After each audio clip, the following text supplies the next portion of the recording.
সে বিভিন্ন হালাল পণ্যের সাথে যদি একটিও হারাম পণ্য বিক্রি করা হয় তাহলে কি পুরো ব্যবসা হারাম হবে? যেমন মুদির দোকানে সিগারেটের ব্যবসা যদি হারাম হয় তাহলে ইবাদত কবুল হবে?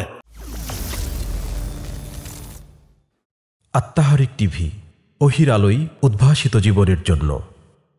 জি, প্রথম কথা, হালালের সাথে জেনে শুনে যদি একটাও হারাম পণ্য বিক্রি করেন পুরাটাই হারাম হয়ে যাবে। কারণ আপনি হারাম জিনিস হারাম জেনে হারাম বুঝে এটা হারাম জানতেছেন, তারপরেও আপনি বিক্রি করতেছেন। তার অর্থ হলো যে ওই হালালটার সাথে এটা মিক্স হয়ে যাচ্ছে, এটা তো দোকানের পণ্যই, এক দোকানের পণ্যই, এজন্য পুরাটাই হারাম। এজন্য এই কোনো হারাম জিনিস বিক্রি করা যাবে না। সেলুনের দোকান দিছেন, এখন আপনি চুল কাটেন, অসুবিধা নেই, হালাল। দাড়ি কাটা শুরু করছেন, এবার হারাম হয়ে গেছে, এবার আর এই পেশা কি নাই, হালাল নাই।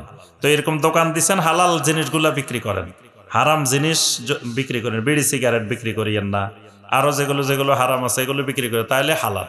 চা দোকান দিছে, ভালো কথা, আপনি চা বিক্রি করেন, হালাল। কিন্তু তার সাথে আপনি সিগারেটের দোকানও দিচ্ছেন। তো অনেকে কয় শায়েক সিগারেট না দিলে তো চায় চলে না,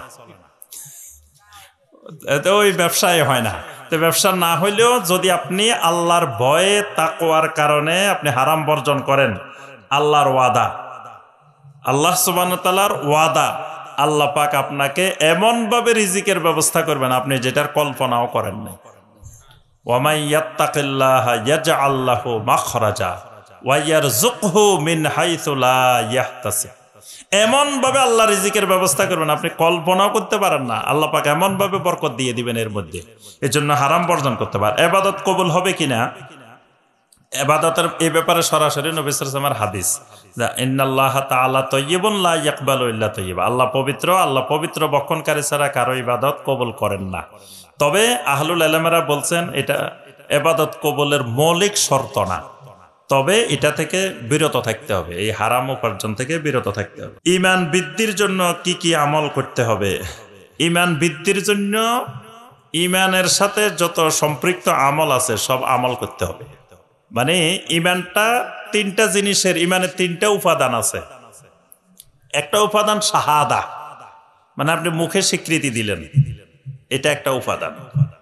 আবার আরেকটা উপাদান আপনি অন্তরে বিশ্বাস করলেন, আরেকটা উপাদান আমল করলেন, কাজে বাস্তবায়ন করলেন। তো ওই দুইটা শক্তিশালী হবে, ওই দুইটা বৃদ্ধি পাবে যখন আমলটা বৃদ্ধি পাবে। মানে শাহাদা এবং তাসদিক, অন্তরের বিশ্বাস, এই দুইটা বৃদ্ধি পাবে আমল যত বৃদ্ধি পাবে। এজন্য আপনি আমল বাড়াইতে হবে, গুনাহ ছাড়তে হবে, আমল বাড়াইতে হবে, তাহলে আপনার ঈমান বাড়বে। এজন্য আমাদের আকীদা যে আল ঈমান ইয়াজিদু ওয়া ইয়ানকুসু, ঈমান বাড়ে, ঈমান কমে। ঈমান থাকলে বাড়বো কমবো, ঈমানে নাই তো বাড়বে কি কমবো কি? ঈমান না থাকলে বাড়া কমার সম্ভাবনা আছে। তাহলে ঈমান যদি থাকে ঈমান বাড়বে, ঈমান কমবে। বাড়বে কি দিয়ে? আল ঈমান ইয়াজিদু বিত্তাআহ, ঈমান বাড়ে আল্লাহর আনুগত্যের মাধ্যমে।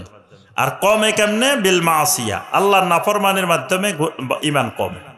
তাহলে গুনাহ ছাড়া আল্লাহর আনুগত্য বাড়ানো, এটাই হলো ঈমান বাড়ার মাধ্যম।